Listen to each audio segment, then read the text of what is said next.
Hari ini saya akan bicara suatu rahasia yang sangat penting. Dan rahasia ini saya bagikan, semoga yang mendengar ini adalah orang-orang yang berhak untuk menerima rahasia ini. Orang-orang yang belum siap mendengar ini, sebaiknya jangan diteruskan mendengar. Ini adalah ilmu untuk orang dewasa. Ini adalah inti kehidupan. Dan saya beri judulnya adalah kelahiran. Kelahiran adalah awal mengenal Tuhan. Mari kita lihat dulu fakta-fakta dalam hidup kita. Sekarang ini kita sedang, terutama umat Islam, sedang disibukkan dengan hari besar Islam, yaitu memperingati hari lahir Nabi Muhammad Rasulullah SAW yang disebut dengan Maulid. Di mana-mana orang menyelenggarakan pengajian, bukan pengajian kecil-kecil, pakai panggung, pakai speaker, sehingga siarnya itu kelihatan. Bagus apa tidak itu? Bagus. Tetapi ada satu pertanyaan besar bagi kita. Apa kita mau terus-menerus memperingati, menjadi pengamat? Lalu kapan kita mau jadi pelaku? Kapan kita mau mengalami maulid itu untuk diri kita sendiri? Menjunjung tinggi kelahiran Rasulullah SAW itu adalah bagus. Karena kita menghormati jasa-jasa beliau. Beliau telah menjadi marga lantaran, menjadi wasilah untuk menyampaikan cahaya ilahi ke semesta yang gelap gulita ini. Jadi kelahiran itu adalah awal mengenal Tuhan. Jadi yang dibicarakan di sini bukan sekedar kelahiran fisik, tapi kelahiran ruhaniah kita.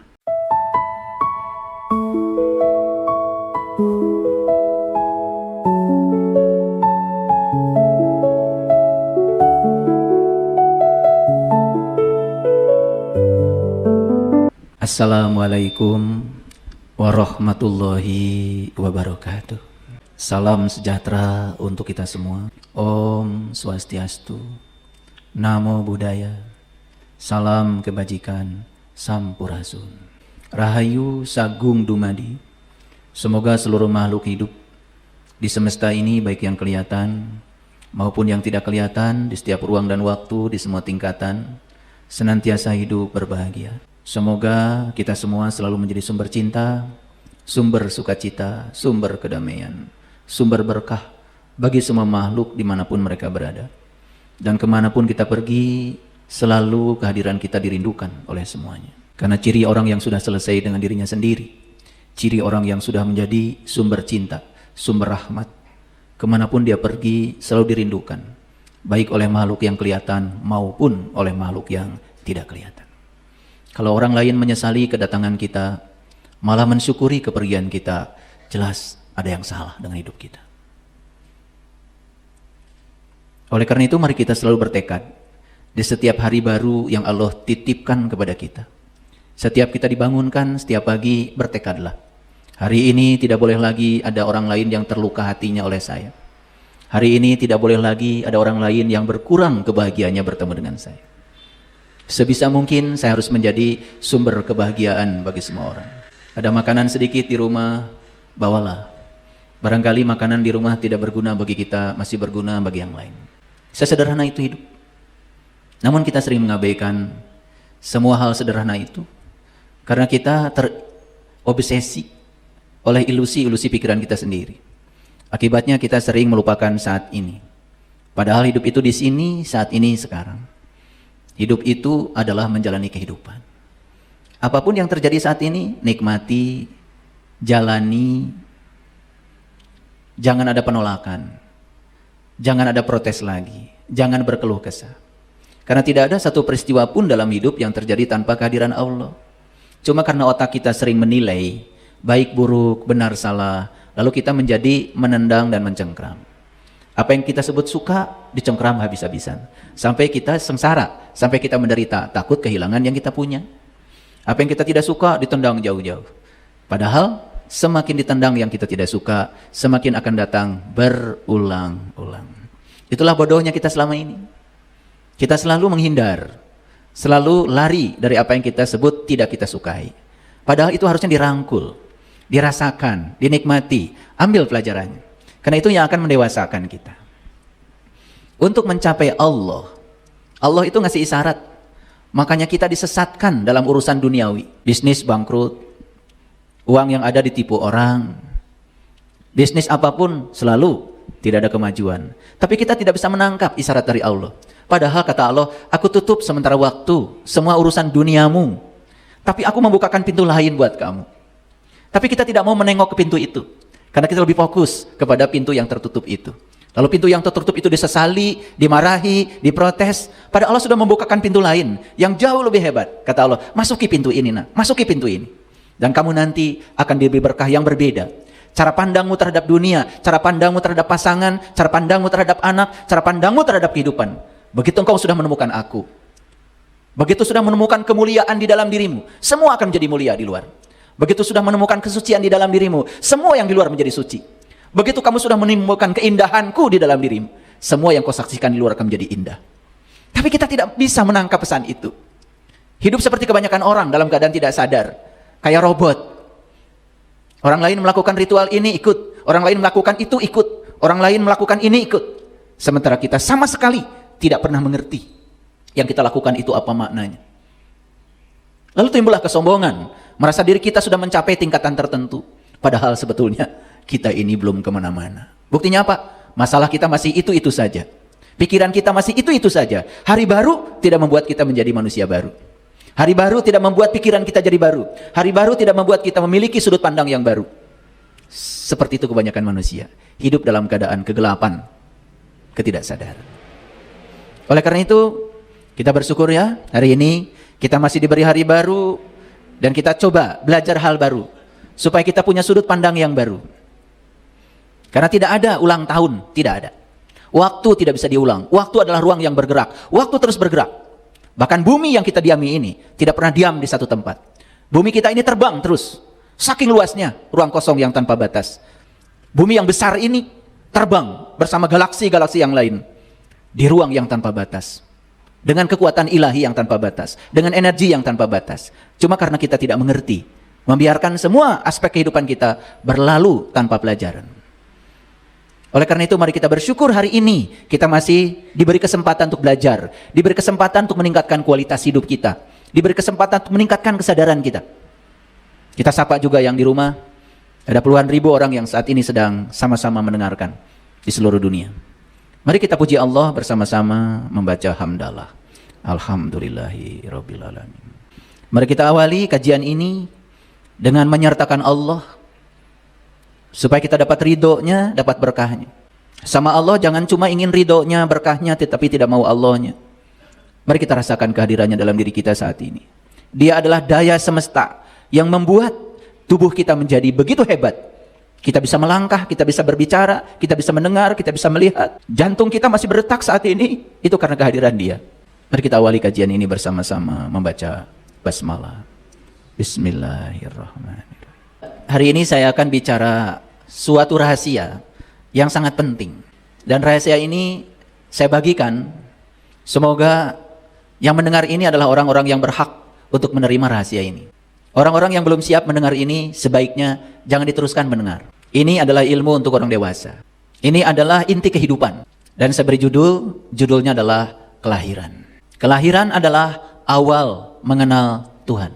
Mari kita lihat dulu fakta-fakta dalam hidup kita. Sekarang ini kita sedang, terutama umat Islam, sedang disibukkan dengan hari besar Islam, yaitu memperingati hari lahir Nabi Muhammad Rasulullah SAW yang disebut dengan Maulid.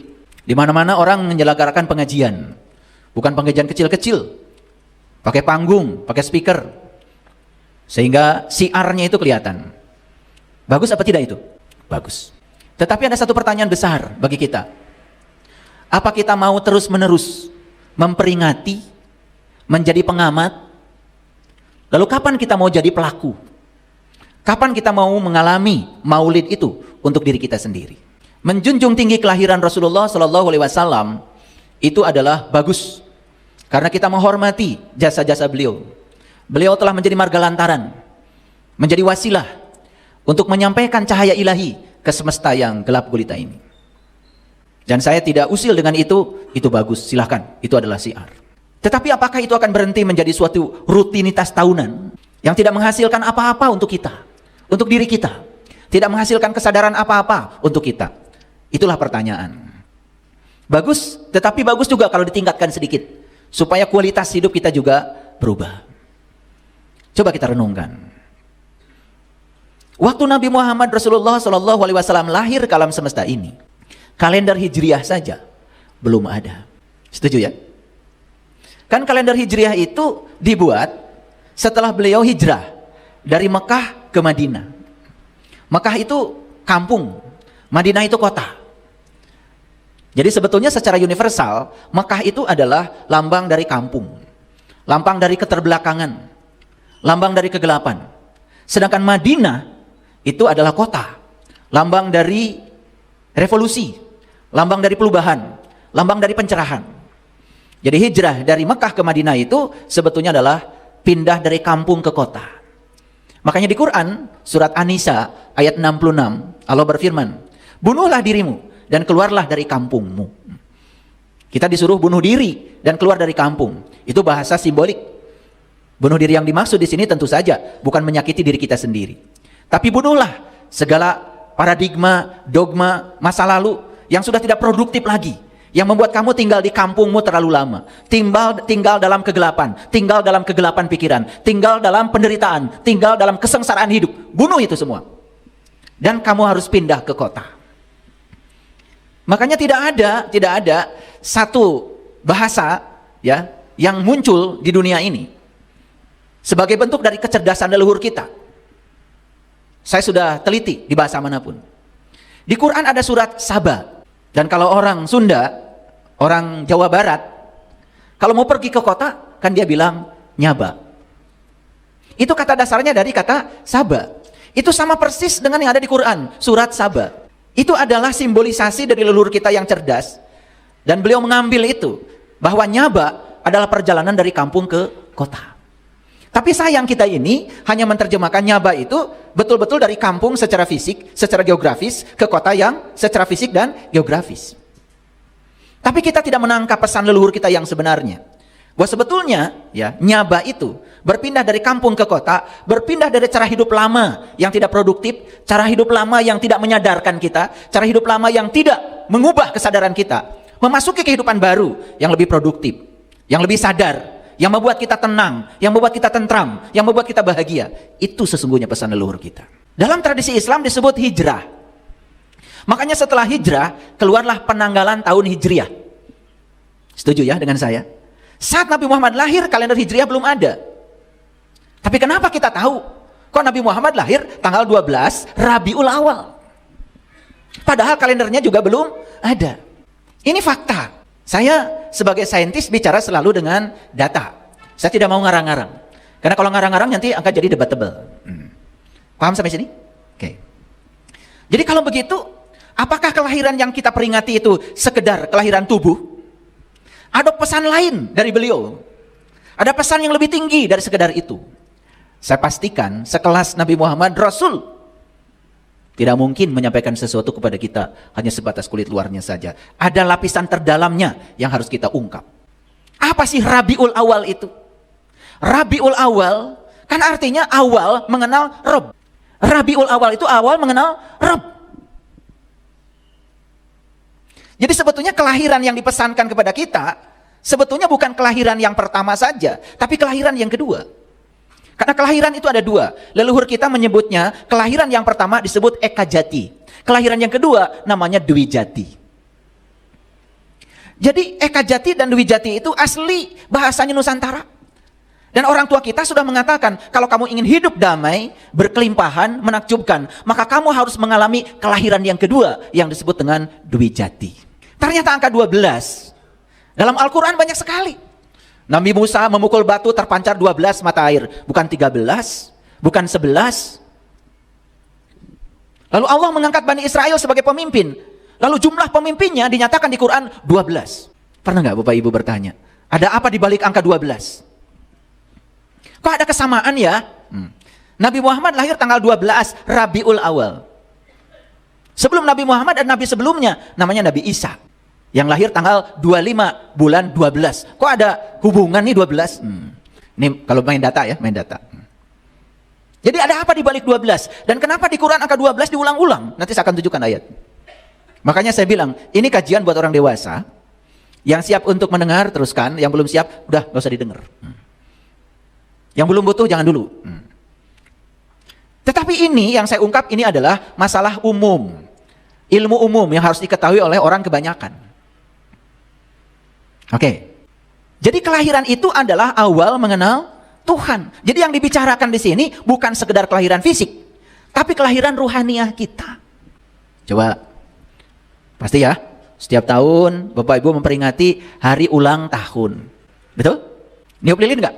Niup lilin. Nah, saya juga kagum tuh sama orang yang pertama kali merayakan ulang tahun, niup lilin, kagum saya. Walaupun saat itu saya juga belum tahu pesannya apa. Kan lilin itu asalnya hidup, ditiup, jadi mati. Karena kelahiran tubuh fisik, saat dilahirkan oleh ibu kita datang ke dunia ini, sebetulnya kita ini, dari alam terang, memasuki alam kegelapan. Makanya lilin yang asalnya hidup, ditiup. Jadi meniup lilin itu harusnya kita sadar bahwa di kelahiran tubuh fisik kita, sebetulnya kita pindah dari alam terang ke alam gelap. Ini yang baru kelahiran pertama di ulang tahunkannya, itu baru ada di alam gelap. Karena di Quran Allah bertanya kepada jiwa kita masing-masing. Pertanyaan Allah jelas, diabadikan dalam Quran surat Al-A'raf ayat 172.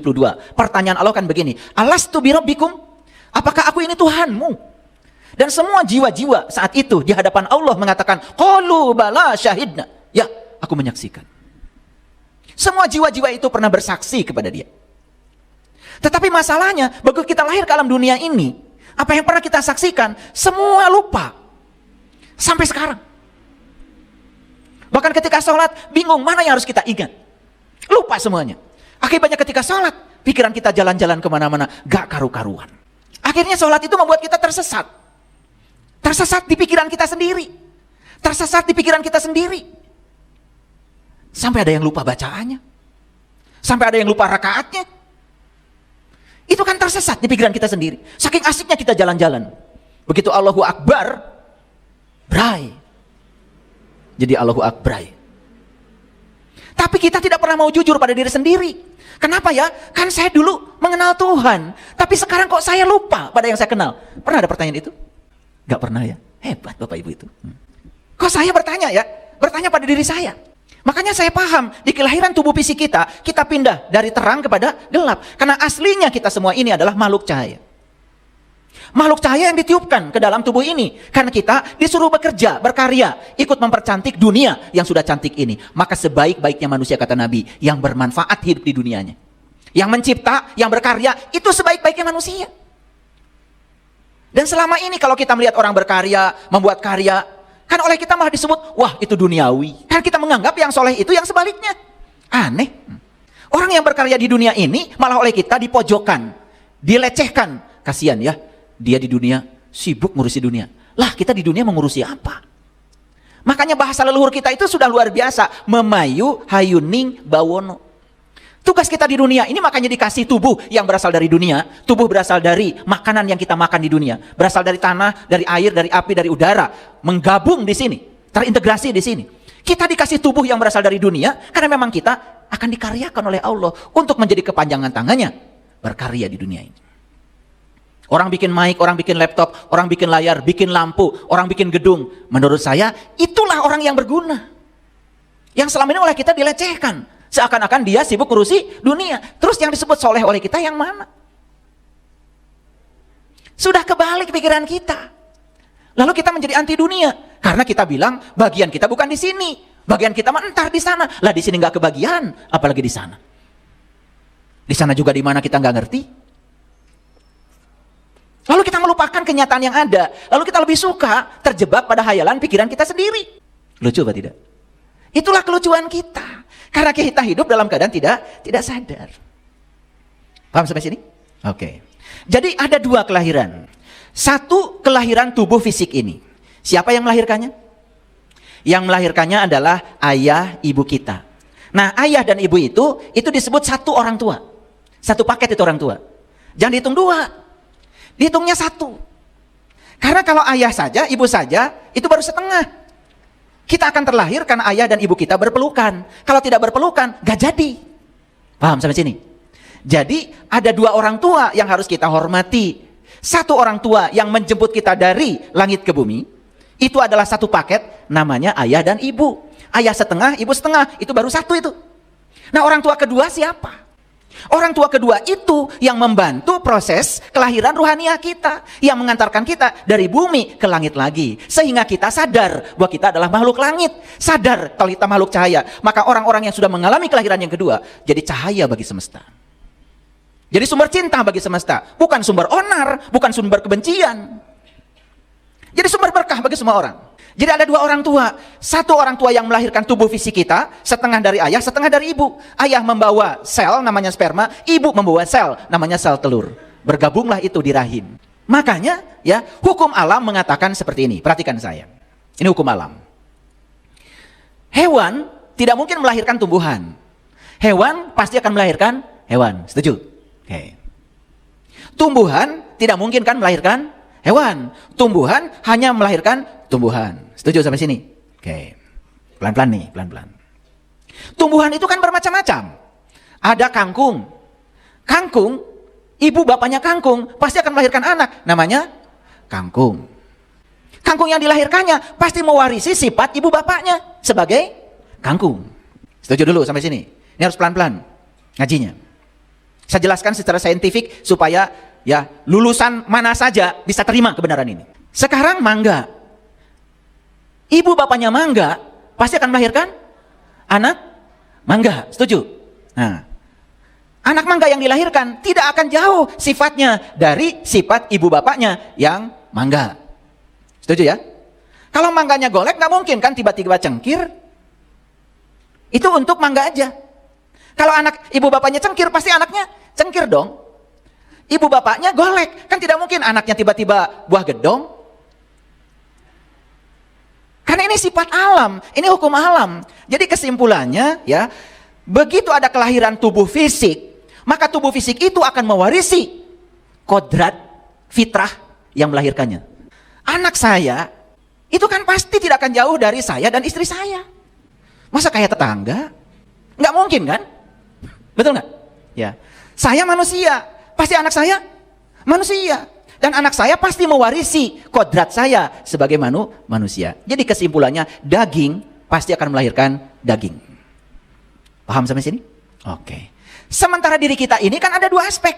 Ada aspek daging, aspek fisik, ada aspek non-daging. Yang disebut dengan immateri, yang disebut dengan ruhaniah. Tadi sudah sepakat. Tidak mungkin ya hewan melahirkan tumbuhan. Dan tidak mungkin juga tumbuhan melahirkan hewan. Setuju ya? Tidak mungkin daging melahirkan yang non-daging. Ya, daging melahirkan daging. Jadi yang non-daging dalam diri kita tidak mungkin dilahirkan oleh daging.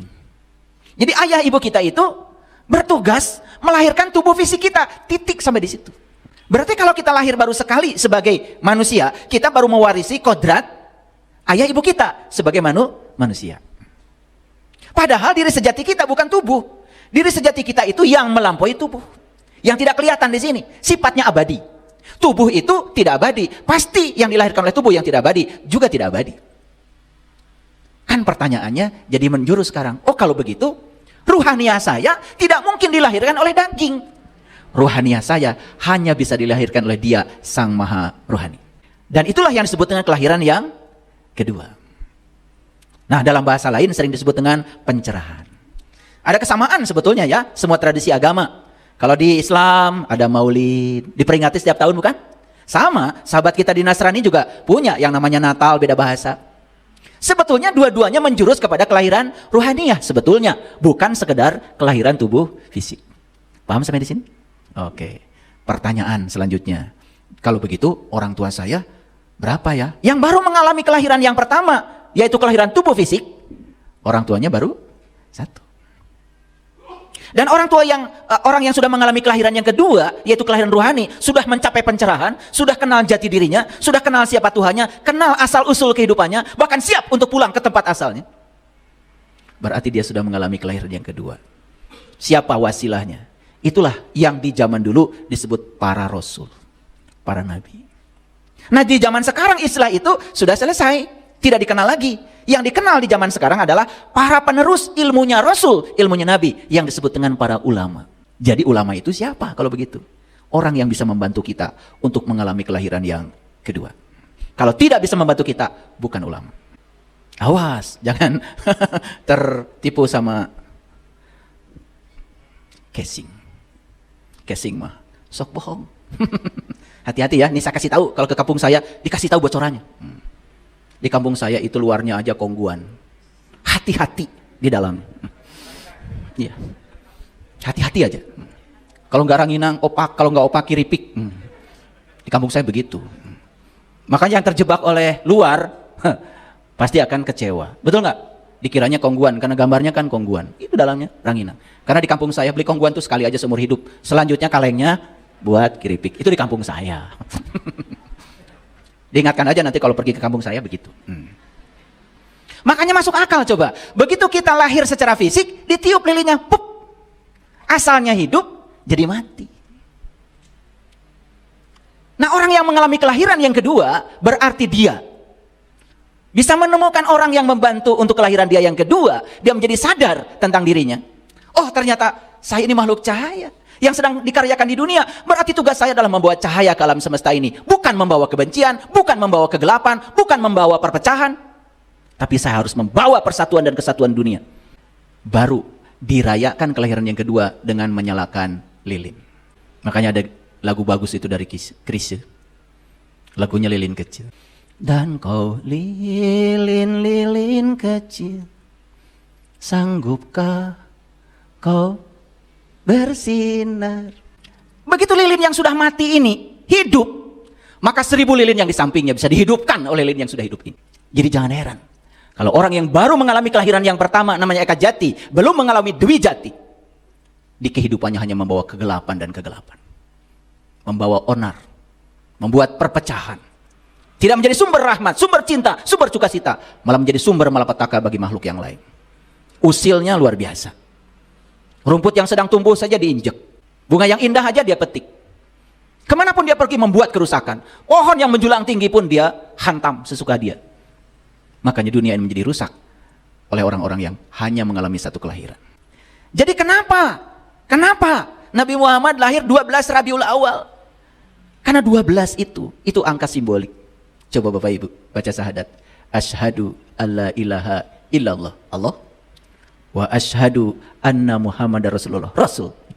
Berarti yang disaksikan 2. Yang disaksikan 2 bukan? 2 bukan? Siapa? Allah dan Rasulnya. Kalau ada yang disaksikan, berarti ada yang menyaksikan. Siapa yang menyaksikan? Hamba. Dirimu. Apakah sudah menyaksikan Allah dan Rasulnya? 1 menyaksikan 2. Itulah awal mengenal Rabb. Coba perhatikan. Jadi sebetulnya kelahiran yang kedua itu kenapa penting? Karena di kelahiran yang kedua, manusia itu bukan sekedar tahu jati dirinya, tahu siapa dirinya, tahu asal usulnya, dan tahu kemana dia harus pulang. Karena di kelahiran yang kedua, manusia akan bebas dari rasa khawatir, bebas rasa takut, bebas rasa sedih. Kenapa? Dia sudah melihat semua yang di semesta ini adalah karya dia. Tidak terjebak baik buruk, benar salah. Semua pandangannya netral. Lalu orang yang semacam ini mudah bisa menangkap pesan-pesan semesta yang akan dikirimkan kepada dia lewat berbagai peristiwa. Keren. Itulah yang disebut dengan berpindah dari kematian menuju kehidupan. Jadi pertanyaannya sekarang, apakah saya ini sekarang sudah hidup? Kan itu pertanyaannya. Kalau masih pusing, masih bingung, masih banyak konflik, hidup tidak menakjubkan, kerja keras, jangan-jangan saya masih mati. Apa yang mati? Kesadaran. Ciri orang yang hidup itu bukan sekedar berkembang biak, tapi berkembang baik. Ayo tanya, waktu anakmu 1, kesadaranmu seperti apa? Waktu anakmu 2, kesadaranmu seperti apa? Apakah nambah anak nambah kesadaran? Bayangkan anaknya 2, masalahnya jadi 2, kesadarannya masih 1. Makanya ketika anak kedua lahir, jadi musibah. Anak yang ketiga lahir, kesadarannya masih 1. Anak keempat lahir, kesadarannya masih 1. Padahal masalah terus bertambah, tapi kesadaran tidak meluas. Kapasitas diri tidak meluas. Itulah yang disebut dengan neraka. Jadi kelahiran itu adalah berpindah dari kematian menuju kehidupan. Makanya saya berulang kali mengatakan, lihat Bapak Ibu, di Quran surat Al-Imran ayat 49, Allah mengatakan penyakit manusia itu 3. 1, tertutup mata kolbunya. 2, penyakit kulit. Karena otomatis begitu tertutup mata kalbunya, pasti akan punya penyakit kulit. Penyakit kulit itu penyakit luar. Ngerti sesuatu cuman luarnya saja. Maka kita menjadi salah persepsi, salah interpretasi, salah konsepsi. Makanya hidup selalu dihantui oleh miskonsepsi terhadap segala aspek kehidupan. Makanya Allah bilang, aku bergantung sangkaan kamu.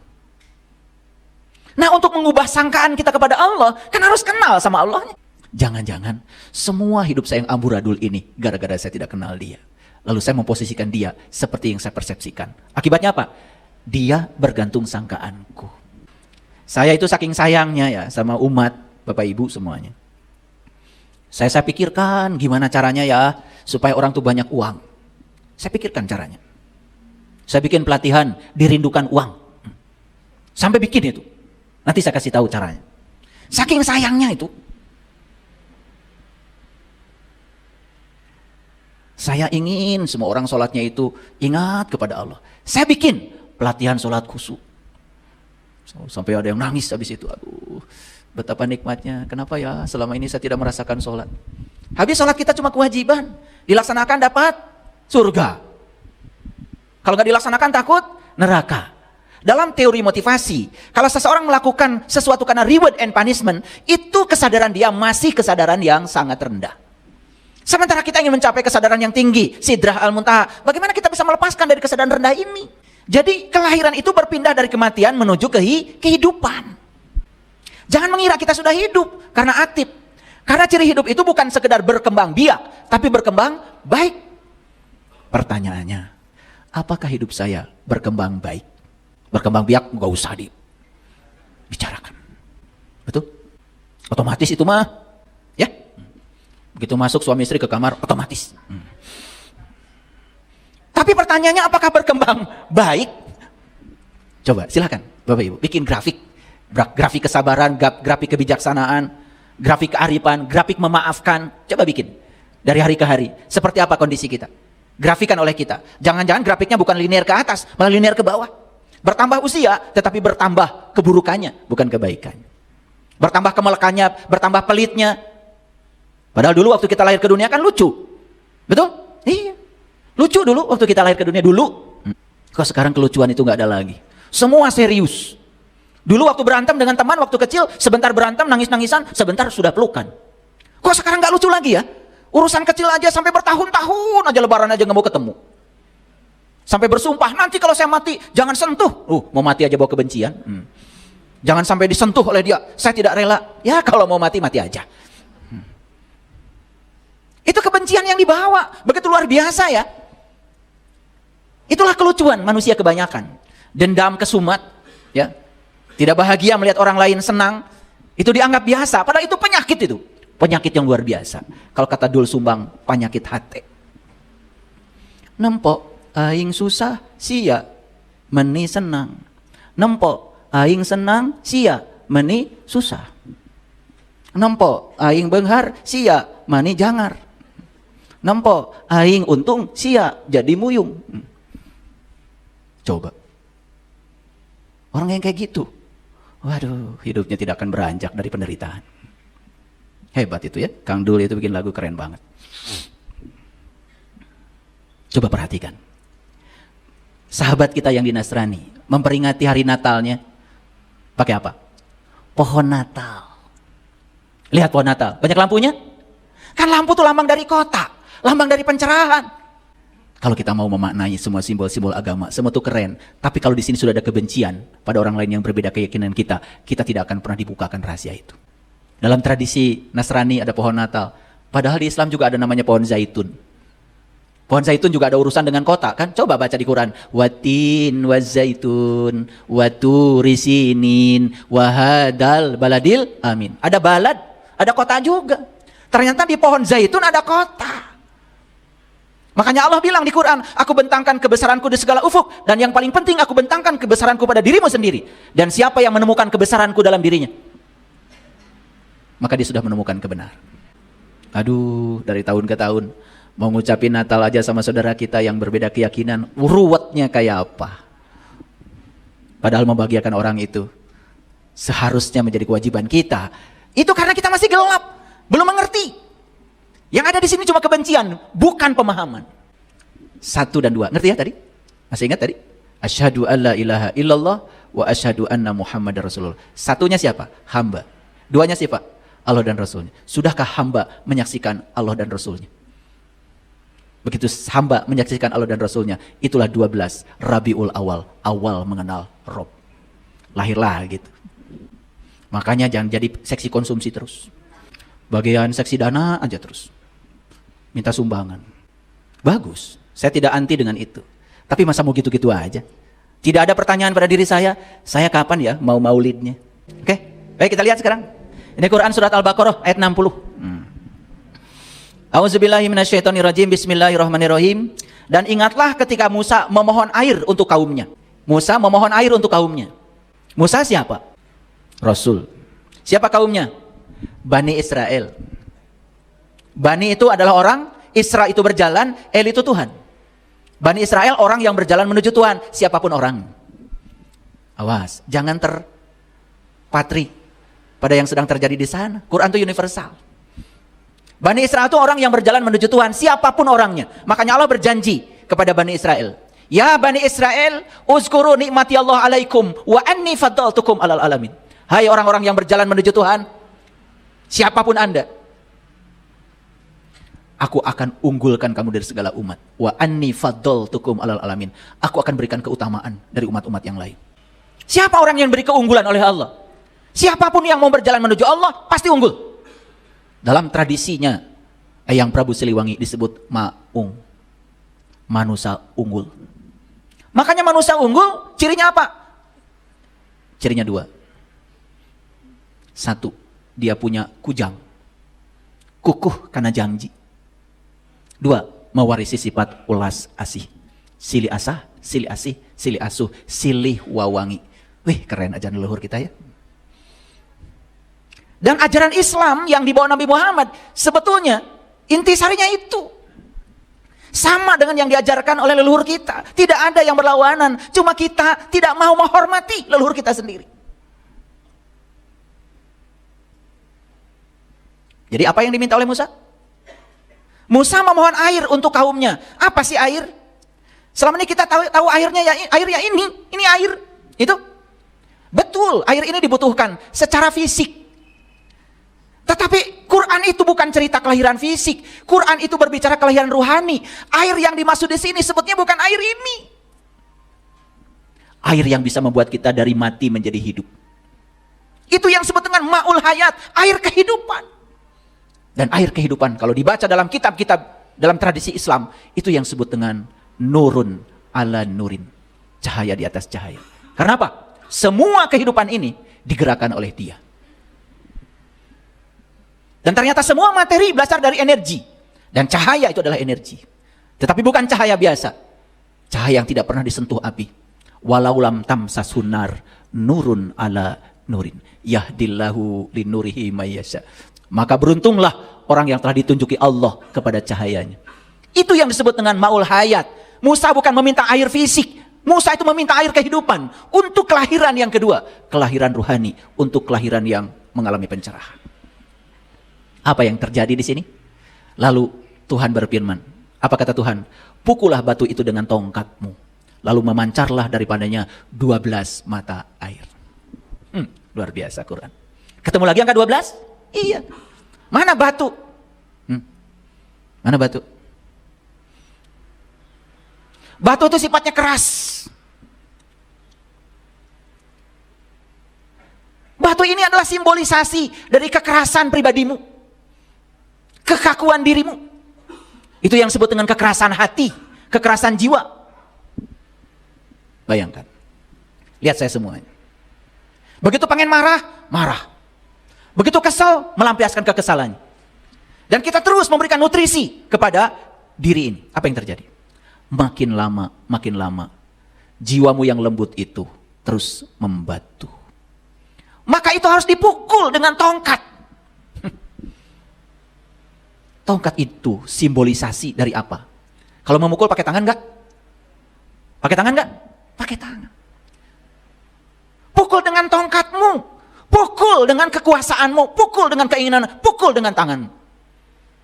Karena yang paling berkuasa pada diri kita adalah diri kita sendiri. Bapak Ibu, saya kasih tahu ya. Siapa yang tidak tahu diri kita? Semua tahu bukan? Saya ini tidak sabaran, tahu? Kok kesini saya nunjuknya? Saya ini gampang tersinggungan, tahu? Kok kesini ya nunjuknya? Saya ini gampang baperan, tahu? Tahu apa tidak? Pasti tahu. Dan itu kita juga tahu, itu sifat buruk saya, itu kelemahan saya. Tetapi itu tidak pernah disentuh oleh kita. Lama kelamaan makin membatu. Maka harus dipukul dengan tongkat. Nanti akan terpancar 12 mata air. Kembali lagi, 1 ketemu 2. Hamba ini hanya akan bisa berubah. Dengan apa? Dengan Allah dan Rasulnya. Kenapa? Hamba ini hanya bisa dilahirkan oleh Allah dan Rasulnya. Ruhani hanya bisa dilahirkan oleh yang maha ruhani. Mulai nyambung sekarang? Lalu kenapa kok ruhaniah saya nggak lahir-lahir? Seragam seminggu sudah 7. Ngaji rajinnya luar biasa. Saking rajinnya ngaji, sampai tidak ada jeda untuk mengamalkan hasil pengajian. Tidak merenungi tadi ngaji, tadi pesannya apa, prakteknya gimana. Makanya saya tidak mau ngasih pengajian di tempat ini tiap hari. Saya beri jeda seminggu. Coba renungkan. Karena ngaji itu perlu pengendapan, perlu praktek. Karena ada yang usul sama saya baca di Facebook saya. Kenapa katanya tidak pengajiannya tiap hari? Nah itu bahayanya. Karena saya tidak menawarkan pahala di pengajian ini. Saya juga tidak menakut-nakutin neraka di pengajian ini. Yang mau datang boleh, enggak juga enggak apa-apa. Itu urusan kamu dengan diri kamu sendiri. Saya sudah selesai. Kalau saya beri pengumuman di YouTube, itu bukan iklan. Memberitahu kalau hari ini ada kajian, itu aja. Itu aja. Dan saya juga tidak terlalu penting. Mau datang boleh, enggak juga enggak apa-apa. Karena saya sudah sampai pada satu prinsip hukum alam. Bahwa di alam semesta cuma ada saya satu-satunya. Saya berbuat baik untuk saya. Saya berbuat jahat juga untuk saya. Maka saya mengambil pilihan untuk berbuat baik setiap saat. Karena saya sayang pada diri saya. Jadi orang yang suka komentari orang lain, menjelek-jelekan orang lain, sebetulnya sudah jelas dia tidak sayang pada dirinya sendiri. Bagaimana dia bisa sayang pada orang lain? Dirinya sendiri aja dia kotori. Dirinya sendiri aja dia sayang. Nih yang suka marah-marah nih, kok sebelah sini sekarang ya? Itu tanda bahwa dia tidak sayang pada dirinya sendiri. Marah itu bukan sekedar memburukan fisik kita, memburukan mental kita, memburukan jiwa kita. Sampai pada titik tertentu, orang yang gampang marah akan mengalami yang namanya ketahanan tubuh fisiknya ambruk. Makanya lihat orang yang gampang marah, pasti stroke. Ada cirinya. Tensi darahnya naik. Nah biasanya kalau tensi darah naik ada hubungan dengan garam. Terlalu banyak makan garam. Bukan garam yang di dapur, nggak bahaya itu. Garam yang ada di tubuh orang, keringat orang. Hati-hati itu. Uang 100.000 bagi orang awam sama 101,000,000, nolnya 5. Tapi bagi orang yang sadar, di balik 100.000 ada energi yang berbeda. Di balik 100.000 ada energi yang tersimpan berbeda. Tergantung uang itu diambil dengan cara apa.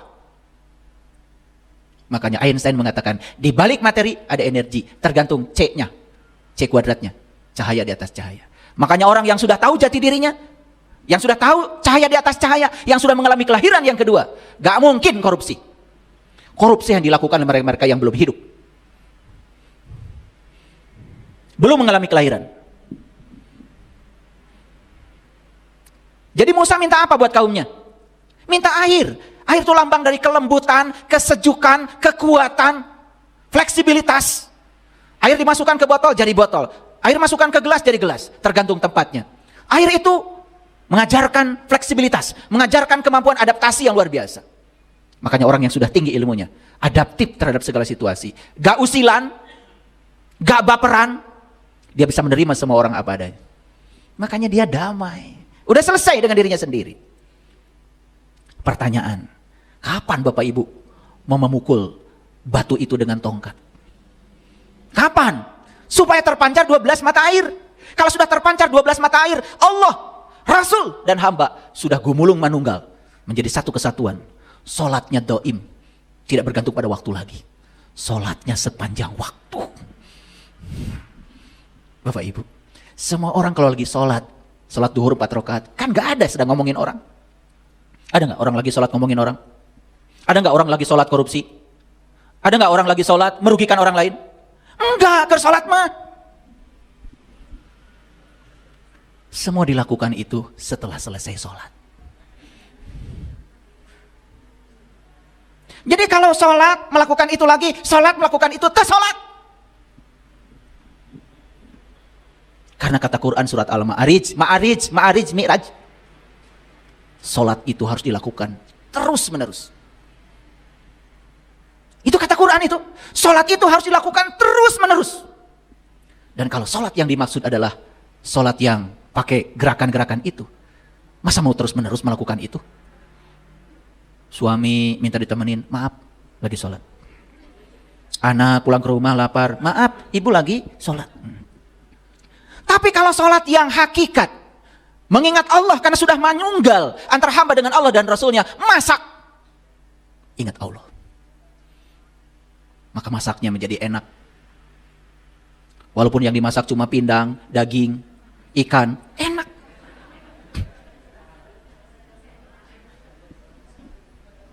Ada riset yang bagus. Konon kabarnya kalau orang masak tidak punya cinta, katanya yang dimasak itu hasilnya beda. Frekuensinya, beda energinya. Oke, sampai sini mengerti? Jadi mengerti pesan ayat ini? Pertanyaannya, kapan Bapak Ibu mau menghancurkan batu itu? Kapan? Sekarang. Stop membicarakan orang, stop komentari orang. Terima semua kenyataan hidup apa adanya. Itulah cara kita menghancurkan batu-batu kita itu. Hancurkan batu itu, supaya terpancar 12 mata air. Gitu. Coba, seminggu setelah mendengarkan kajian ini, Bapak Ibu, mau marah, ingat, saya nggak mau menyakiti diri saya lagi. Saya tidak mau batu saya semakin keras lagi. Udah, daripada marah, saya lebih bagus memaafkan. Daripada saya menyalahkan, sekarang lebih bagus saya memahami. Saya pahami. Pasangan saya seperti itu sifatnya, saya paham sekarang. Karena dibesarkan di lingkungan keluarga yang seperti ini, dia juga tidak salah betul. Dia juga mewarisi warisan dari ibu bapaknya. Ditampik. Coba, beres. Tong para sewa itu. Sebal saya makan pas sewa itu. Pengen nyubit. Teu eureun-eureun eta rumah tangga tiba heula nepi ka ayeuna ngadon cekcok. Jeung cekcok teh berjamaah. Batur mah cek jamaah teh salat, ieu mah cekcok. Cing atuh sakali ewang. Mendak cekcok teh gantian. Ya, Bu? Terus kan? Nah, tiap-tiap suku telah mengetahui tempat minumnya masing-masing. Tiap Anda ini punya tempat minum masing-masing. Ada sumber air di sini, ada sumber kehidupan di sini. Siapa itu? Allah Al-Latif, Allah yang Maha Lembut, tidak pernah meninggalkanmu, lebih dekat kepadamu daripada urat nadi leher. Tiap-tiap orang punya tempat minumnya sendiri-sendiri. Jangan cari tempat minum di luar dirimu. Kata Allah, segala kebutuhan tentangmu sudah aku sediakan di dalam dirimu. Da urang mah keluar wae. Kalau ada masalah mencari jalan keluar terus. Coba sekarang cari jalan ke dalam. Sudah terbukti kalian cari jalan keluar itu pasea berantem, gak ada selesai-selesainya. Coba sekarang cari jalan ke dalam. Oh, rumah tangga saya begini, jangan salahkan anak, jangan salahkan pasangan. Jangan-jangan salah saya. Sekali-kali itu salahkeun maneh teh. Nyalahkeun batur wae. Paham? Nah, nanti batu ini dihancurkan. Ego ini dihancurkan, lama-kelamaan perhatikan. Ternyata, begitu saya mencari jalan ke dalam, kok semua yang di luar jadi berubah ya? Saya nggak pernah usil sama suami. Tidak pernah komentar lagi, mau pulang jam berapa. Pokoknya kalau pulang, suami saya. Suamiku. Dipeluk, nggak ditanya kenapa terlambat. Nggak ditanya bawa uang berapa. Biarkan aja. Ternyata begitu tidak diinterogasi, tidak diperlakukan tidak adil, malah pemberiannya lebih banyak. Karena kita mengubahnya ke dalam. Anak salah, anak nakal, terus digebukin anak. Tanya itu anak melihat itu, melakukan itu dari mana? Jangan-jangan kan melihat kita. Coba begitu. Paham? Jadi tiap orang ada tempat minumnya? Ada. Sudah tahu Bapak Ibu tempat minum Bapak Ibu? Sudah tahu sumber airnya? Ya Allah. Makanya disitulah kita harus mengalami kelahiran yang kedua. Cari orang yang tahu, yang menunjukkan sumber air keberkahan kita, sumber kesejukan kita. Aduh, sagaranya ada di sini, Bapak Ibu. Ada di sini, ya Allah. Bukan di mall, bukan di negara tertentu, bukan. Di sini kata Allah, di tiap-tiap Anda ada tempat minum Anda. Sudah disediakan Allah. Sayang, sagara kesejukan itu belum dijangkau. Danau kesejukan itu belum kita jangkau sampai sekarang. Karena kita tidak pernah menyelam ke dalam. Lobating keluar. Maka kata Allah, makan dan minumlah. Makan dan minumlah. Rezeki dari Allah. Rezeki dari Allah yang sebenarnya adalah Allah itu sendiri. Kumaha tuh cara makan dan minumnya. Nggak bisa lewat mulut ini. Maka kenali dirimu. Kenali dirimu. Diri sejatimu itu punya mulut sendiri untuk memakannya. Bukan dengan ini. Kalau di Quran surat Al-Kahfi dikatakan, lihatlah makanan yang lebih baik. Di Quran surat Al-Kahfi ternyata makanan bukan dimakan, tapi dilihat. Berarti untuk bisa melihatnya harus terbuka dulu dong mata kolbunya. Ini masih merem. Ya Allah, pantesan kering kerontang jiwa kita ya. Sudah duit gak punya, kepala pusing.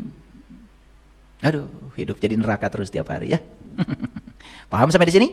Lihat ayat terakhir dari Allah. Ya, Allah mengatakan, dan janganlah kamu berkeliaran di muka bumi. Mana bumi? Nih bumi. Bumi itu diri kita. Dan jangan bikin kerusakan di sini. Maaf Bapak Ibu, kebanyakan manusia setiap hari bikin kerusakan di sini. Perlu saya kasih contoh? Nih saya kasih tahu. Apa yang kita makan? Dari mana asal usul? Di balik makanan yang kita makan ada energi masuk ke sini. Saya makannya sudah bagus Pak, sudah dihalal, sudah dizakati, bagian untuk orang lain sudah saya keluarkan. Bagus. Gimana urutan makannya? Oh, saya kalau makan, pertama saya makan nasi dulu, saya makan daging, makan ayam, makan ikan. Setelah itu, kalau keceklek baru minum. Setelah itu, baru makan buah, cuci mulut. Waduh, kalau orang model makan kayak gitu, urutan makannya udah salah, pasti lambungnya itu masalah. Kadar asam lambungnya tinggi, kenapa? Yang masuk nasi dulu, ikan dulu, semua yang padat-padat. Bagaimana lambung mau melarutkan makanan yang masuk padat? Begitu minum air, itu pun kalau keceklek, air kesambat di atas. Jadi air tidak bisa melarutkan makanan. Akibatnya lambung bekerja keras seperti mesin cuci. Nyucinya banyak, sabun sudah masuk, ari cai poho.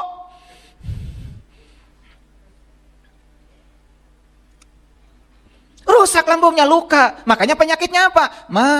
Sudah gitu kepala gampang pusing, kunang-kunang, sulit konsentrasi. Waduh, melebar tuh penyakit. Karena bikin kerusakan di muka bumi. Makan seperti kebanyakan orang makan. Coba sekarang makannya diubah. Pakai rumus 3J. Jamnya harus tepat karena tubuh ini menghendaki rutinitas. Tubuh ini. 2, jumlahnya harus pasti. Yang ketiga, jenisnya dibutuhkan apa tidak. Coba makannya, minum dulu air. 300 mili. Kalau ada air hangat. Baru makan buah, santai aja. Baru makan sayur. Bahkan kalau bisa, menurut ahli gizi, beri jeda 30 menit sampai 1 jam. Biar lambung kita mengambil sari-sari dari buah itu untuk kesehatan tubuh kita. Baru makan yang lain-lain. Nasi nanti belakangan, itu pun kalau dibutuhkan. Coba. Itu enggak makannya? Makan aja harus diajarkan. Bagaimana mengalami kelahiran yang kedua? Akibatnya apa? Tubuh ini tidak siap untuk menjadi kendaraan. Karena kita bikin kerusakan di sini. Sudah tubuhnya rusak, ditambah lagi yang kedua. Orang lain ngomongin kita, masuk. Orang lain bicarakan kita, masuk. Waduh, itu lebih parah lagi. Tubuh ini jadi rusak. Yang tadi rusak tubuh fisiknya, yang kedua rusak tubuh mentalnya. Yang berikutnya, rusak tubuh jiwanya. Amburadul jadinya. Apa yang terjadi? Di usia muda sudah tidak produktif lagi. Mau joget aja nggak bisa, padahal umur baru 35. Ke atas Bu? Ke atas ini? Jadi apa intisari dari ayat ini? Kapan batu yang sudah mengeras itu mau dipukul? Kapan? Sekarang, bagus. Bagus. Ya, coba dilempar pakai batu, sakit apa tidak? Kalau dilempar pakai air, malah sejuk. Betul nggak? Itu. Makanya yang masih membatu coba, kalau membatu keluar dari sini kata-katanya pasti aja menyakitkan. Tatapannya penuh dengan curiga. Saudara datang ke rumah aja kangen, langsung ditutup pintu, bejakeun eueuh di imah. Bisa nginjem duit. Ya, kalian tuh aneh-aneh aja hidupnya. Aduh, bikin neraka terus tiap hari. Lanjut. Ini Quran surat Al-Maidah ayat 12. Tadi ayat yang tadi saya sampaikan bicara tentang 12 mata air kan?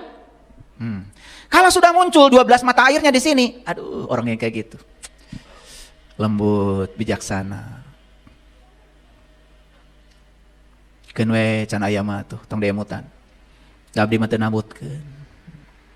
Didoakeun nya sing sarejekina. Tos tong demutan. Nah, sudah terpancar tuh 12 mata air. Yang masih membatu mah, ari mana janji teh kumaha apan kamar.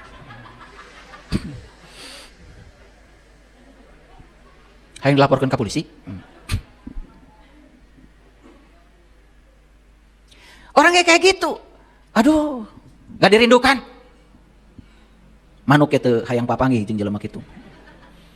Jigana kuntilanak ge sarieun saya tahu. Ya. Kadang-kadang kita suka meremehkan hal-hal kecil. Aduh, tidak bijaksana. Tidak ada di sini itu apa ya? Keinginan menyenangkan orang lain, menenteramkan orang lain. Selalu ingin menekan. Yang penting saya senang. Batu kudu ditenggel tah ku tongkat Musa. Ya. Siapa Musa? Musa itu ya seorang rasul di zamannya. Dalam konteks kekinian, tentu saja Musa yang sebenarnya adalah guru sejati kita di sini. Ikuti coba hati nuranimu di dalam. Ya. Nah, di Quran surat Al-Maidah ayat 12 ini diceritakan lagi. Ini indah sekali ayat, perhatikan. Dan sesungguhnya Allah telah mengambil perjanjian dari Bani Israel. Dan telah kami angkat di antara mereka 12 pemimpin. Kok 12 lagi sih? 12 pemimpin, setahu saya kan pemimpin satu aja. Bahaya lamun 12. Kalau di dalam satu negara ada 2 matahari kembar, itu sudah bahaya. Sangat berbahaya, itu bisa masyarakat diadu. Dan itu terjadi di negara-negara lain yang ada 2 matahari, 2 kekuatan. Makanya kita cuma satu aja kalau pemimpin untuk negara. Tetapi Quran mengatakan kami angkat 12 pemimpin. Lihat Bapak Ibu saya semua, lihat sini, fokus. Di Quran ada kata-kata ar-rijal qawwamuna 'alan nisa.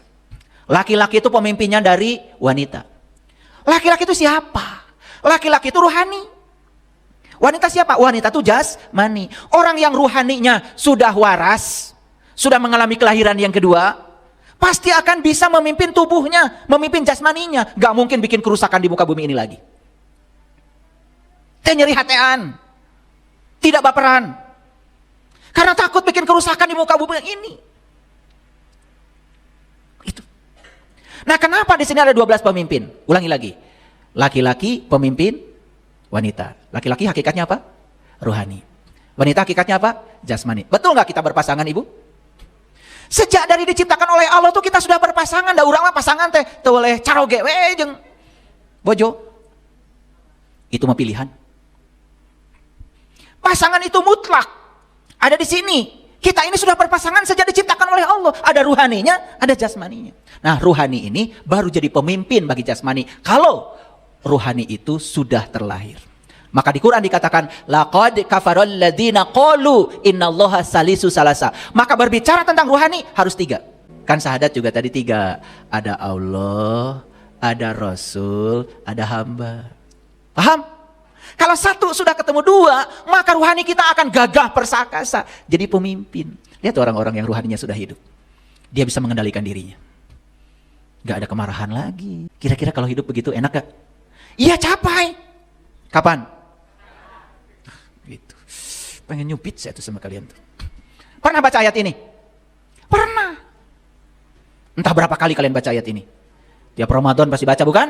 Iya. Sampai gak ngerti isinya apa. Nah, sekarang saya bacakan. Ya. Makanya di sini tidak ada tes baca Al-Quran, nggak ada. Sini. Kalau mau yang begitu, silahkan cari tempat lain. Karena banyak yang mengajarkan itu. Kalau di sini ngajarin itu kan nanti Quran nggak tersentuh-sentuh isinya. Saya ingin membukakan isinya. Saya ingin membukakan mutiaranya Al-Quran. Mengerti sekarang? Makanya yang diangkat untuk menjadi 12 pemimpin Bani Israel. Orang yang berjalan menuju Tuhan. Yuk, berjalanlah menuju Tuhan. Dan hebatnya Allah. Ketika Allah menghendaki hambanya menuju dia dan Rasulnya, maka pintu-pintu dunia oleh Allah ditutup sementara waktu. Makanya orang kalau mau belajar spiritual biasanya bangkrut dulu, amburadul dulu, udah pensiun baru cari saya. Makanya kalian ini ingin katanya Allah nomor 1, bohong. Allah mah engke upami abdi tos pensiun.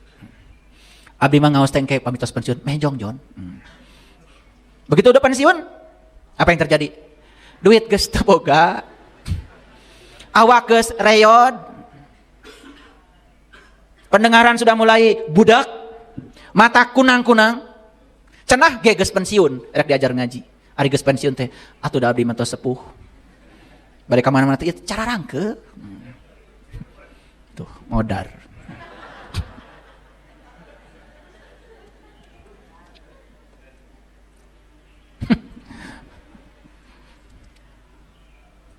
Padahal kalau ngomong tuh kayak yang bener ya kita itu ya. Inna sholati wa nusuki wa mahyaya wa mamati lillahi rabbil alamin. Gusti abdi mah hirup abdi maut abdi mangga nyangkeun ka Gusti. Cek Gusti teh eta hirup anu geus pangsiun teh. Makanya saya mah gak heran kalau di kelas-kelas saya suka cerita. Saya mau bikin WC saya sekelas bintang 5. Duh hanya akal Pak. Abdina tos pensiun. Mana ke raya mah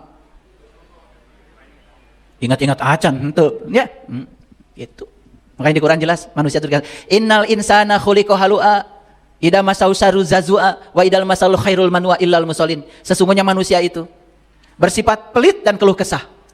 Apalagi ditimpa sesuatu yang menyenangkan dia lupa. Apalagi ditimpa sesuatu yang tidak menyenangkan dia kikir. Dia protes. Illal musallin, kecuali orang-orang yang sudah sholat.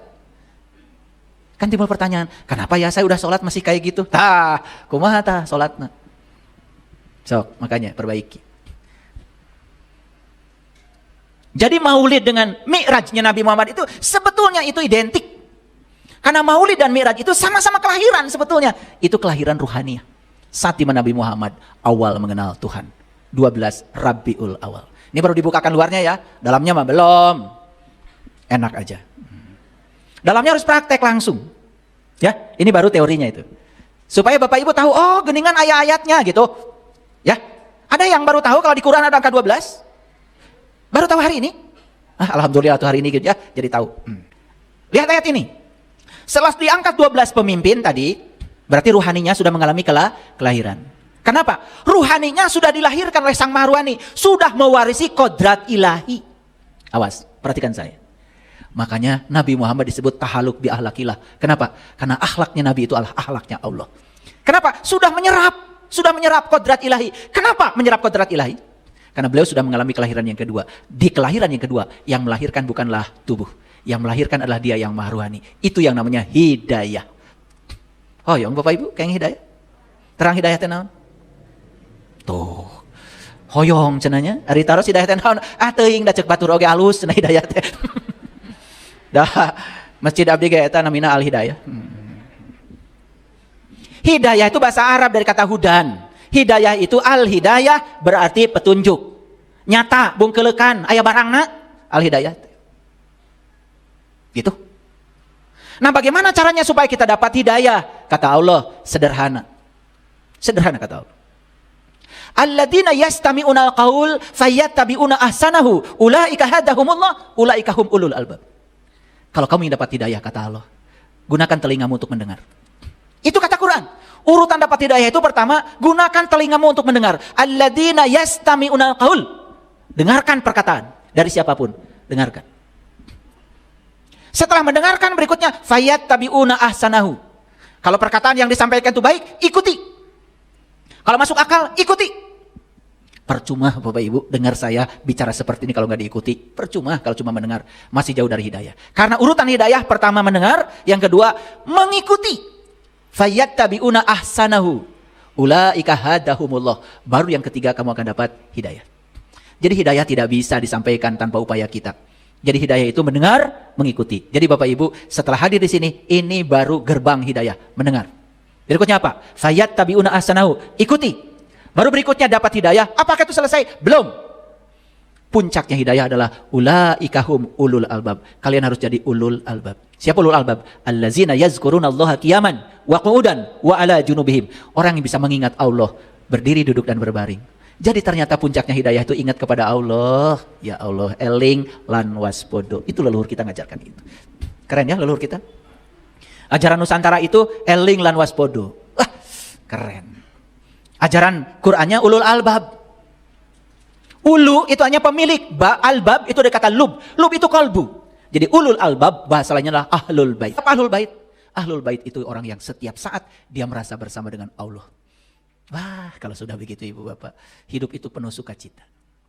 Ibaratnya banyak uang juga tenang. Itu. Ya?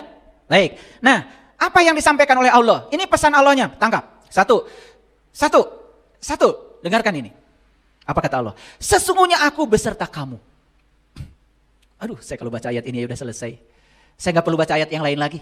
Setelah Allah bilang, sesungguhnya aku beserta kamu. Rek naon deui atuh. Allah ternyata beserta aku. Berarti Allah itu ada di mana? Allah meliputi seluruh sel dalam tubuhku. Bahkan tidak ada dari 100 triliun sel tubuhku tidak diliputi oleh Dia. Wah, gimana nggak senang? Allah sudah ngasih alamat kok sama saya. Allah bilang, sesungguhnya aku beserta kamu. Maka orang-orang yang sudah diangkat, 12 pemimpinnya. Yang ruhaniahnya sudah mengalami kelahiran yang kedua. Karena sudah dilahirkan oleh Sang Maha Ruhani. Tidak ada jeda. Selalu merasa bersatu dengan Dia. Itu yang dikatakan sufi. Dari kata sof. Sof itu artinya barisan. Dia sebaris dengan Allah. Makanya dia selalu berjamaah dengan Allah. Makanya jamaah luruskan dan rapatkan. Luruskan apanya? Luruskan ingatan kepada Allah. Rapatkan. Jangan ada celah mengingat yang selain Allah. Itu jamaah. Kalian mah kalau ngadu-ngadu suku. Getek. Itu ngerti ya, betul? Iya. Saya pernah tanya, kenapa? Diadu-adu saya getek supaya setan nggak sampai. Lah iya lebih gede apa nih dia moncor? Setan cenah supaya itu bisa ngaliwat ka dia.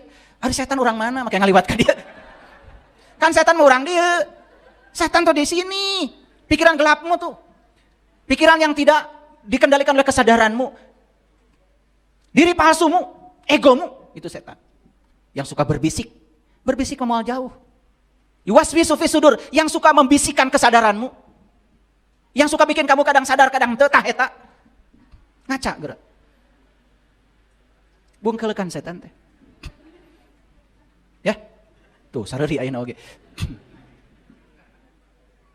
Bapak Ibu coba, bisa nggak merasakan kalimat ini? Sesungguhnya aku beserta kamu. Keren nggak kalimat ini? Aduh, itu kalau kalimat disadari. Aduh, bari naon deui atuh Gusti. Nuhun. Berarti anu ninggal teh saha? Nu ngadangu teh saha? Nu cumarios teh saha? Duh. Aku ini adalah dirimu. Cinta ini adalah cintamu. Judulnya juga lagunya satu. Keren tuh yang bikin lagu itu. Udah ngerti. Aku melihat dengan matamu. Aku mendengar dengan telingamu. Aku bicara dengan lidah. Aku berjalan dengan kakimu. Aku menyentuh dengan tangan. Ih, ini teh nusaha. Baru sadar kalau ini adalah pinjaman. Ya Allah, ternyata kaki ini adalah pinjaman darimu. Maaf jika selama ini aku tidak mengurus kaki ini. Bahkan aku sering membawa kaki ini ke tempat yang kamu tidak suka. Maaf ya kaki, maaf. Marane macarangkeul wae suku teh. Dibawa ke mana itu teh suku? Yang galak tuh. Sama anak dijewer, dipukul. Sing siremeun tah leungeunna. Ini kakinya Allah, tangannya Allah, matanya Allah, pendengarannya Allah, lisannya Allah. Harusnya digunakan sesuai dengan maunya Allah, bukan maunya Anda. Begitu kita sudah menggunakan semua ini adalah sesuai dengan maunya Allah. Disitulah kita baru sudah mengamalkan la ilaha illallah. Terlalu banyak kita mengucapkan sampai gak sadar ucapan itu sebetulnya wujudnya apa. Wujudnya ucapan itu adalah akhlak. Kita tidak merasa terpisah dari dia. Makanya kalimatnya, sesungguhnya aku beserta kamu. Baru ayat berikutnya lihat, sesungguhnya jika kamu mendirikan sholat, menunaikan zakat, dan beriman pada rasul-rasulku, dan kamu bantu mereka, kamu pinjamkan kepada Allah pinjaman yang baik kepada mereka. Di zaman Rasul dulu, bantu para Rasul, para sahabat bantu Rasul, bantu perjuangan para Rasul. Bukan untuk menebarkan kebencian dan perang, tetapi untuk menebarkan kesadaran. Sekarang saya ajak, yuk kita bangun. Kita bangun dunia ini dihuni oleh orang-orang yang berkesadaran. Kita bangun peradaban. Yuk kita bantu bahu-membahu. Jarang yang mau. Aneh, saya juga bingung. Padahal hidup ini cuma sekali. Harusnya bikin sejarah besar dalam kehidupan ini. Saya mau meninggalkan monumen apa dalam hidup ini? Mau meninggalkan karya apa dalam hidup ini? Ini jelas perintah Allah. Setelah kita bisa mengangkat 12 pemimpin, baru keluar perintahnya. Disuruh sholat. Kan sebelum sholat Allah bilang, ngasih alamat dulu, sesungguhnya aku bersama kamu. Setelah Allah ngasih alamat, sesungguhnya aku bersama kamu, baru dirikanlah sholat. Makanya sholat itu bukan dilaksanakan, didirikan. Harus bangun dulu, bangkit dulu, mengalami kelahiran yang kedua dulu. Setelah mendirikan sholat, berikutnya tunaikan zakat. Bersihkan jiwamu, tazkiyatun nafs. Bersihkan dirimu. Melepaskan harta itu hanya sebagian kecil dari zakat. Aduh, melekatnya sama harta luar biasa. Hitungan. Saya tuh suka kasihan sama yang suka hitung-hitungan ya. Mau pergi piknik aja dihitung. Kadenya. Menyokot bala-bala teh hiji. Kayak mau endognya kayak di restoran. Sabelah ewang. Aduh, tong piknik atau kalau gitu. Kita tidak percaya bahwa kita berkelimpahan. Semua dibatasi oleh pikiran kita. Betul nggak? Kayak orang ditunya di Pangandaran tuh orang meser udang. Cekap juga nasa parapat, oke. Ya pokoknya keur maneh huluna, keur maneh kumisna. Ya Allah, ya. Jangan begitu ya. Sing karunya ke diri nyalira. Jangan bikin kerusakan di muka bumi. Sekali-kali makan bergizi ya. Tong lem wae tunu dalahar teh. Nah, di sini Allah bilang apa? Beriman kepada rasul-rasulku. Tentu saja kita beriman pada rasul, yes. Kita percaya pada nabi dan rasul di zamannya. Tetapi kita sekarang tidak hidup sejangan dengan beliau. Sudah selesai gelar kerasulan sampai Nabi Muhammad. Lalu sekarang bagaimana cara berimannya? Di setiap zaman akan ada para pewaris ilmunya. Yang akan membantu kelahiran kita yang kedua. Saya dengan keyakinan itu, saya dipertemukan dengan orang yang saya cari. Mencarinya juga belasan tahun. Saya ingin dipertemukan dengan orang yang mewarisi ilmunya Rasul. Saya ingin mengalami kelahiran yang kedua. Ketemu orang.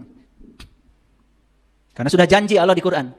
Mayyahdillahu fahuwal muhtadi wa mayyudlil falan tajidalu waliyan mursidan. Barang siapa yang dikehendaki Allah dapat petunjuk, pasti akan bertemu dengan penunjuk jalan. Tapi barang siapa yang tidak dikehendaki Allah dapat petunjuk karena dia tidak menghendakinya. Sampai mati tidak akan bertemu dengan waliyan mursidan, tidak akan bertemu. Ada perintah dari sini. Bantu mereka, bantu para rasul di zaman itu. Sekarang bantu orang-orang yang sedang menebarkan kesadaran. Kasih pinjaman yang baik pada mereka. Ini perintah dari Allah. Cocok dengan kajian kita yang kemarin? Kan kita ingin membeli Allah dan Rasulnya, alatnya dua. Sangat setuju ya? Alatnya dua. Yang pertama, harta. Yang kedua, jiwa. Kajian yang kemarin. Itu alat transaksinya. Bohong. Orang ingin membeli Allah dan Rasulnya. Aduh, ngeluarin uang sedikit aja. Sudah hitungannya luar biasa. Nih, saya kasih tahu. Orang yang hidupnya gratisan, tidak akan pernah kaya. Orang yang hidupnya ingin gratisan, tidak akan pernah kaya. Karena begitu dia ingin gratisan, berarti dia sedang menarik kemiskinan. Makanya di Quran dikatakan, pemberian yang terbaik adalah pemberian saat kamu sedang berada dalam kesempitan. Kita juga sempit, kita juga butuh. Tapi ada orang yang lebih membutuhkan lagi. Itu pemberian yang terbaik. Kalau kita memberi pada saat kita sedang lapang, biasa. Nah, nanti akan timbul. Nanti, kan belum lahir. Nanti kalau sudah lahir di kelahiran yang kedua, jangan heran tuh. Uang segitu-gitunya, datang orang peluang sebesar itu. Akan dialami itu Bapak Ibu. Disitulah pertarungan kita. Mau atau tidak? Itu adalah transaksi dengan Allah tuh begitu. Gak ada yang gratis. Masih berbohong. Abdi mah artos di mana? Udah. Sedang membohongi Allahnya yang dalam dirinya. Gak jadi itu, berniaga. Baik, para hadirin, perhatikan ayat selanjutnya. Ini yang warna kuning. Maka barang siapa yang kafir di antaramu sesudah itu. Kafir sesudah itu berarti dia tertutup setelah terbuka. Lilinnya udah nyala, malah mati lagi. Ini yang berbahaya. Maka Allah bilang, sesungguhnya ia telah tersesat dari jalan yang lurus. Ayat ini ya, kalau dibuka rahasianya mungkin SKS-nya perlu ditambah. Tapi saya bahas dulu permukaannya aja dulu ya. Tapi udah bisa nangkep ya? Oke. Mau dipimpin sama yang 12? Mau ya? Jadi 12 itu 1 dan 2. Hamba, Allah, Rasul sudah gumulung manunggal. Kalau itu sudah mengakar di sini, Bapak Ibu mau bohong pun gak bisa. Apalagi mau merampok hak orang lain. Aduh, saya tuh kadang-kadang bingung ya lihat orang korupsi sampai miliaran rek dahar naon. Saya pagi-pagi minum jus, makan alpukat, makan buah kiwi 1, makan pepaya beberapa potong, makan labu siam, buncis paling 3 potong. Udah, kenyang. Sampai jam 1 ya udah itu aja kenyang. Gak pakai kupat tahu. Nasi kuning enggak. Saya cuma itu aja makanya. Kenyang. Kan di dalam labu siam juga ada karbohidratnya. Kan udah lengkap itu. Cuma rebus-rebusan itu. Ya. Paling kalau orang yang di rumah menyediakan makanan, ya menyediakan telur rebus 1. Cukup. Sampai ini enggak lapar-lapar kok. Minum aja sejam sekali. Kenyang. Hanya keserakahan yang membuat seseorang itu mencuri. Apalagi mencuri sampai miliaran. Kerenaon, saya mah bingung. Bahkan kalau saya dengan istri saya kalau punya juga uang, ya udah kita jalan-jalan tuh. Jalan-jalan kalau saya itu ya, cari orang yang perlu kira-kira dibagi menurut hati nurani. Itu istri saya. Barang kemana-mana kalau jalan-jalan ya udah kita bawa uang. Dan itu menyantuni aja setiap hari. Jadi tidak ada kepikiran mengumpulkan sebanyak itu. Terus buat apa? Karena uang yang milik kita tuh yang kita bagikan. Ini kadang-kadang orang ya mengeluarkan uang aja tahun berapa disesali. Waduh, uang pasti tidak rindu sama dia. Makanya hidupnya susah. Lihat ayat 13-nya. Tadi ayat 12 ya, mengerti ya? Barang siapa yang tertutup setelah itu, lilinnya udah nyala, udah mengalami kelahiran yang kedua, itu pun tertutup lagi. Dikasih tahu di ayat ini. Maka kata Allah di ayat yang tadi, dia telah tersesat dari jalan yang lurus. Apa yang menyebabkan dia tertutup lagi? Ini ayatnya. Karena mereka melanggar janjinya. 1. Tidak punya kujang, tidak kukuh karena janji. Yang kedua, karena mereka melanggar janjinya, maka kami kutuki mereka. Ingat, yang mengutuki bukan Allah. Yang mengutuki kita adalah perbuatan kita sendiri. Allah itu hanya sang keberadaan. Sang keberadaan, hanya katalisator. Kita yang membuatnya. Allah itu hanya sang kehadiran. Allah bergantung sangkaan kita. Maka kami jadikan kolbu mereka keras membatu. Wah, riweuh deui. Betul enggak? Sudah keras membatu lagi kan harus dipukul lagi sama tongkat Musa. Pagawean deui wae. Betul enggak? Sudah lembut malah keras lagi. Ya Allah, orang kayak gini maunya apa? Enggak jelas orientasi kehidupannya. Lalu kata Allah di ayat ini, mereka suka merubah perkataan dari tempat-tempatnya. Di sini dikatakannya begini, nyampe di sana dikatakannya jadi begitu. Orang munafik, orang yang fasik selalu begitu. Karena ada kepentingan. Dan mereka sengaja melupakan sebagian dari apa yang mereka telah diperingatkan dengannya. Sudah diperingatkan di sini, tetapi apa yang diperingatkan di sini lupa semuanya. Dilupakan semuanya. Hebat ya Quran ya. Jadi kalau kita baca per ayat aja teliti, kata demi kata, aduh kalau saya kadang-kadang cuma diam saya di kursi, aduh ya Allah terima kasih. Terasa gitu bimbingan Allah itu. Kalau Allah bersama kamu itu terasa, kebersamaan dia itu terasa. Ngasih insight setiap saat, luar biasa. Makanya kita tidak akan terjerumus ke jalan kegelapan. Kamu di sini adalah Rasul di zamannya. Yaitu orang yang membantu kelahiran yang kedua tadi. Kamu senantiasa akan melihat kehianatan dari mereka. Kecuali sedikit di antara mereka.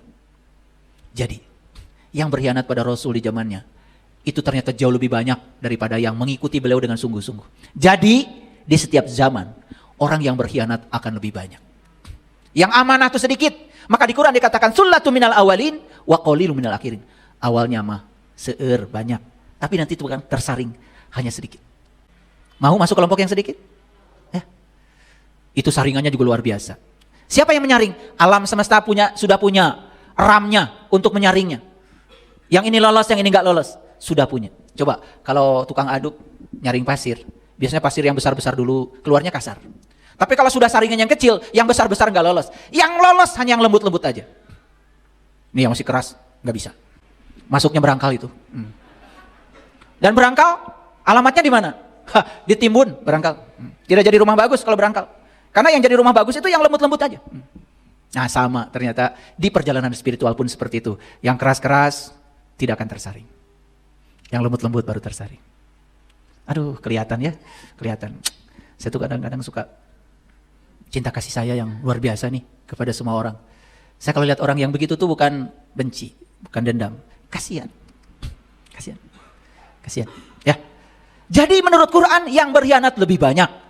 Dan yang tidak berkhianat sedikit sekali. Tetapi Allah bilang sama para rasul di zamannya. Apa kata Allah? Maafkan mereka. Dan biarkan mereka. Kata Allah, aku punya cara sendiri untuk menarik mereka. Bapak Ibu, masa untuk mendapatkan hidayah harus babak belur dulu? Dan semesta ini punya cara sendiri loh untuk menarik kita dari ketersesatan kita dengan caranya sendiri. Masa harus menunggu babak belur dulu? Janganlah. Sesungguhnya Allah menyukai orang-orang yang berbuat baik. Baik, kembali saya simpulkan. Jadi kelahiran ada berapa? 2. Eka jati, dwi jati. Kelahiran jasmani dilahirkan oleh manusia. Yang lahir adalah anak manusia. Dijemput oleh ayah dan ibu kita dari langit ke bumi. Kita di mana sekarang posisi? Di bumi. Maka kita harus mengalami kelahiran yang kedua. Harus ada yang mengantarkan di kelahiran yang kedua. Kelahiran yang kedua dilahirkan bukan oleh tubuh, bukan oleh manusia, dilahirkan oleh semesta. Maka kalau dilahirkan oleh semesta, kita akan mewarisi sifat dan kodrat semesta.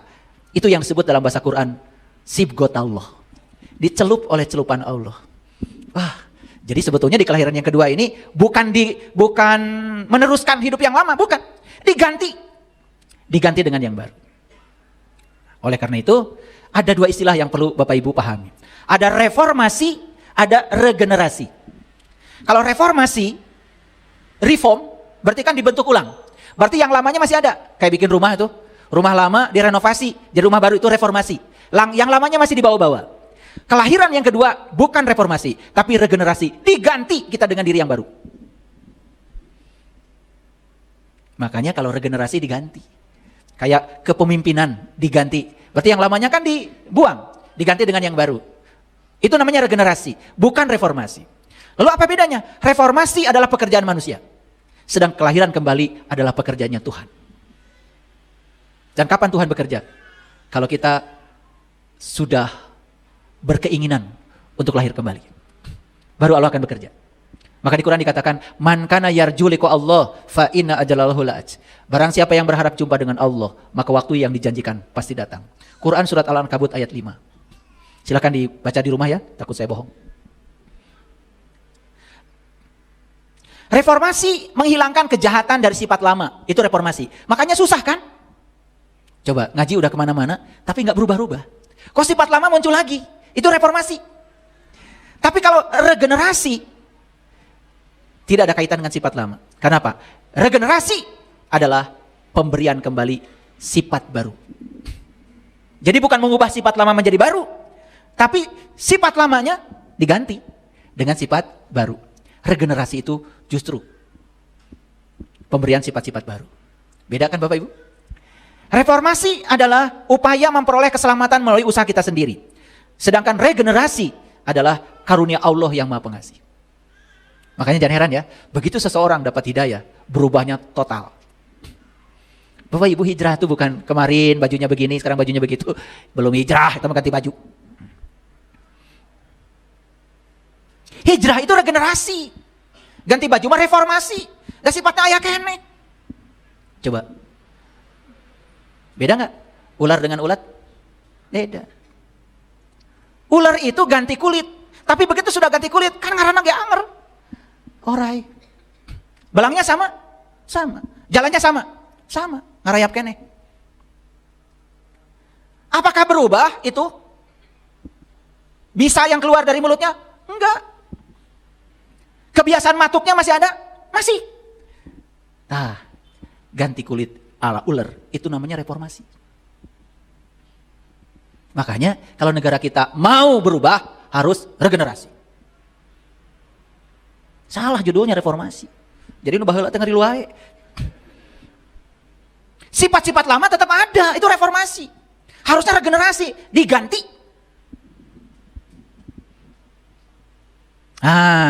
Berikutnya ya. Ulat. Coba ulat. Puasa tuh masuk ke dalam pompong. Begitu keluar, namanya sudah bukan ulat lagi, kupu-kupu. Gentos namina oge. Betul. Dulu merayap, sekarang terbang. Nah itu namanya diganti, itu regenerasi itu. Dulu waktu jadi ulat, dia makan yang pohon. Makanya begitu ada ulat, pohon habis tuh daunnya, mati merangrang. Sekarang sudah terjadi pertobatan. Tidak makan lagi daun, cuma hinggap aja di daun. Malah dia membantu penyerbukan buah. Ganti. Dulu merayap, sekarang dia terbang.